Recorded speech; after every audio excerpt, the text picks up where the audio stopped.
Hello friends, நான் உங்கள் ERK பேசுகிறேன்.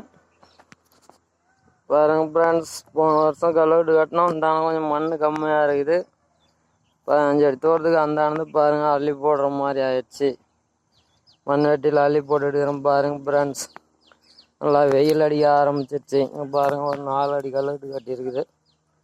இப்போ பாருங்கள் ஃப்ரெண்ட்ஸ், இவ்வளோ தூரத்துலேருந்து அள்ளி கொட்டுற மாதிரி ஆயிடுச்சுங்க. மண் வெட்டியில் அள்ளி போட்டுக்கிட்டு இருக்குது. 2 நாளாக இதுதான் வேலை செஞ்சுட்டு இருக்கிறோம். பாருங்கள், அவ்வளோ லாங்கில் அள்ளி போடணும். அள்ளி போட்டு தான் ஃப்ரெண்ட்ஸ் எல்லாம் பண்ணணும். பாருங்கள், மண் அள்ளிட்டு போயிடுது கீழே கல்லுக்கிட்டு. கிட்டத்தட்ட பார்த்தீங்களா ஒரு 10 அடி வருஷத்துக்கு பக்கமாக இருக்குது இது. அதனால் பாருங்க, இந்தான ஆறு இருக்குதுங்க, சரப்பங்கா நதி ஆறு. இது வருஷம் இதே மாதிரி தான் பிரச்சனை ஆயிடுது. மண் அள்ளிட்டு போயிடுது மழை பெஞ்சா.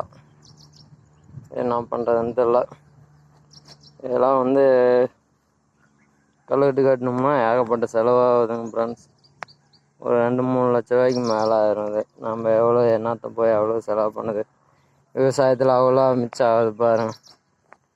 பாருங்க ஃப்ரெண்ட்ஸ், எவ்வளோ ஆழம் இருக்குதுன்ட்டு. இதெல்லாம் கல் இல்லாமல் போயிடுச்சு. இதை புல்லு முளைச்சி கிடக்குது. பாருங்க, எல்லாம் விவசாயம் பண்ணதே இவ்வளோ லேட் ஆகுதுங்க.